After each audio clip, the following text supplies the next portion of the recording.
Olá, meus irmãos, olá, minhas irmãs, sejamos bem-vindos ao canal do nosso Grupo Espírita Francisco Xavier. Dando sequência às nossas leituras, às nossas reflexões, livro Fonte Viva de Francisco Cândido Xavier, através do Espírito Benfeitor de Emmanuel, hoje capítulo 37, que tem como título Na Obra Regenerativa. No subtítulo, uma frase do nosso irmão Paulo de Tarso, que está lá na Epístola aos Gálatas, capítulo 6, versículo 1, em que ele diz: Irmãos, se algum homem chegar a ser surpreendido na alguma ofensa, vós que sois espirituais, orientai-o com espírito de mansidão, velando por vós mesmos, para que não sejais igualmente tentados. Agora vamos ver aqui o comentário de Emmanuel. Se tentamos orientar o irmão perdido nos cipoais do erro, com aguilhões de cólera, nada mais fazemos que lhe despertar a ira contra nós mesmos. Se lhe impusermos golpes, revidará com outros tantos. Se lhe destacamos as falhas, poderá salientar os nossos gestos menos felizes. Se opinamos para que sofra o mesmo mal com quem feriu a outrem, apenas aumentamos a percentagem do mal em derredor de nós. Se lhe aplaudimos a conduta errônea, aprovamos o crime. Se permanecemos indiferentes, sustentamos a perturbação.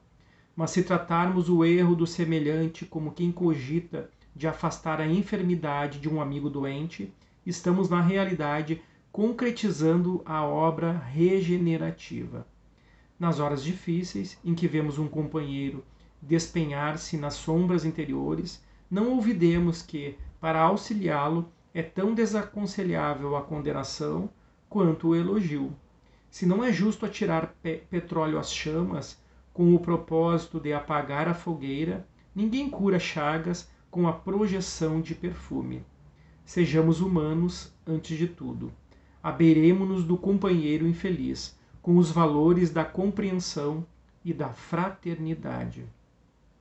Ninguém perderá exercendo o respeito que devemos a todas as criaturas e a todas as coisas. Situemo-nos na posição do acusado e reflitamos se nas condições dele teríamos resistido às sugestões do mal. Relacionemos as nossas vantagens e os prejuízos do próximo com imparcialidade e boa intenção.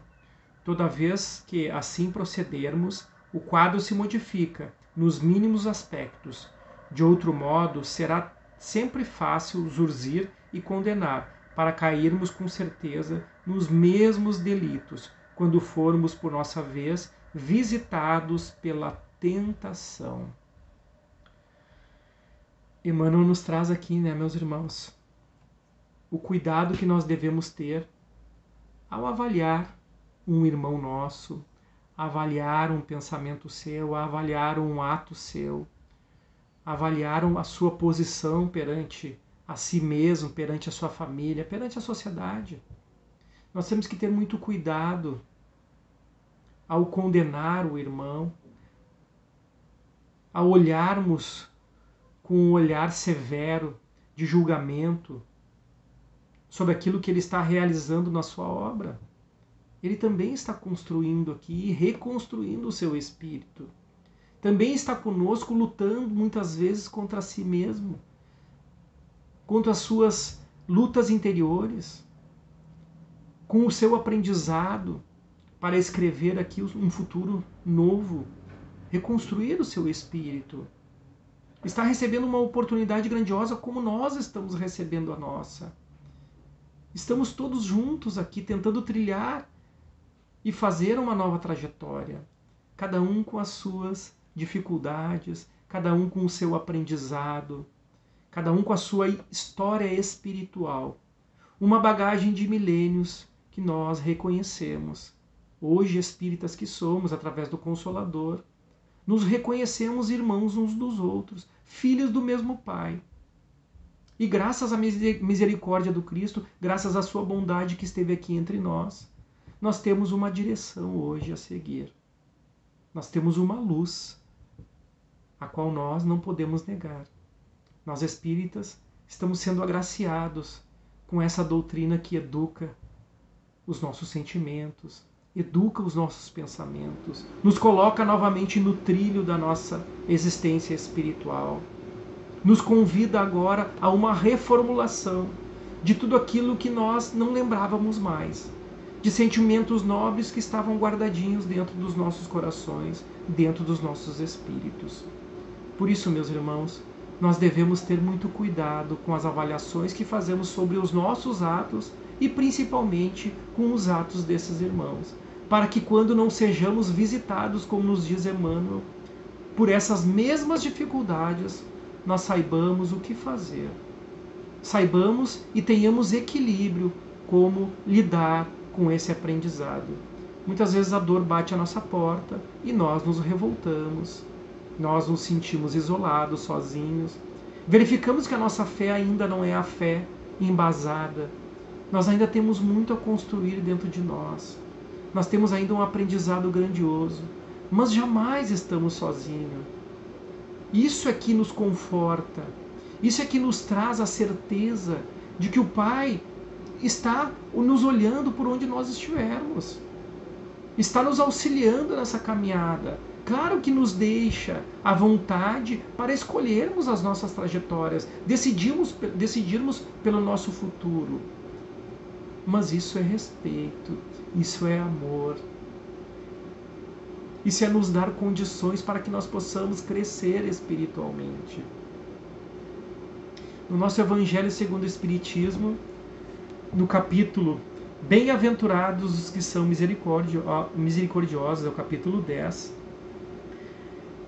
Eu queria trazer para nós, para contribuir com esse nosso capítulo 37 do livro Fonte Viva, o item que fala sobre a indulgência. E aqui alguns espíritos, entre eles Joseph, João, bispo de Bordeaux, e Dufetre, bispo de Nevers, nos trazem aqui lindos textos. E eu vou resumir alguma parte para que possa colaborar conosco nessa nossa ideia de não julgarmos o nosso próximo. Espíritas, gostaríamos de falar hoje sobre a indulgência, ou melhor, sobre o perdão, a misericórdia, a tolerância, sentimentos tão doces, tão fraternais, que todo homem deveria ter para com seus irmãos, mas que poucos praticam. A indulgência jamais se ocupa com os erros alheios, a menos que eles possam ser usados para servir de exemplo à sociedade, e ainda assim os utiliza tomando cuidado para atenuá-los tanto quanto possível. Sejam indulgentes com as faltas alheias, quaisquer que sejam elas. Quando perdoarem seus irmãos, não se contentem em estender o véu do esquecimento sobre suas faltas. Esse véu é, na maioria das vezes, muito transparente aos olhos de vocês. Ao perdoarem, acrescentem também no amor. Façam aos outros o que gostariam que o Pai Celestial fizesse por vocês.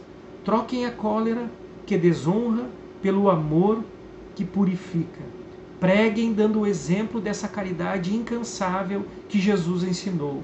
Preguem como Ele próprio fez, durante o tempo em que viveu na terra, e como ainda prega, sem cessar, desde que retornou ao plano espiritual.